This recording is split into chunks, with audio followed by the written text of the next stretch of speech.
Friends, ఈరోజు మనకి వేటలను అయితే ఎన్ని చేపలు పడ్డా చూసారు కదా. చేపలు అయితే మనం ఏ విధంగా సింకంలో వేసుకుంటున్నాం, ఎలాంటి చేపలు కూడా నేను చూపిస్తాను. ఒకసారి చూడండి.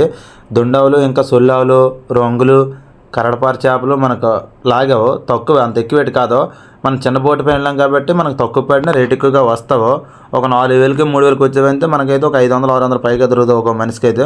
మనం ఉదయం 6 గంటలకు వెళ్ళి మళ్ళీ మధ్యాహ్నం 12 గంటలకు 1 గంటకల్లా వచ్చేద్దాం మనము. దాన్ని కరడపారు చేప అంటారు. ఒకసారి చూడండి, చూపించాను మీకు. ఇంతకు ముందు కూడా నేను పెద్ద చేపలు కూడా చూపించాను, కరడపారు చేపలు. కానీ ఇవి చిన్న సైజు. ఇంకా రంగు చేపలు ఉన్నాయి కదా, రెడ్ కలర్ బ్లాక్ మచ్చ ఉంది కదా, దాన్ని రంగు అంటారు. పసుపు కలర్ ఉందాన్ని అయితే దాన్ని సొల్లె అంటారు.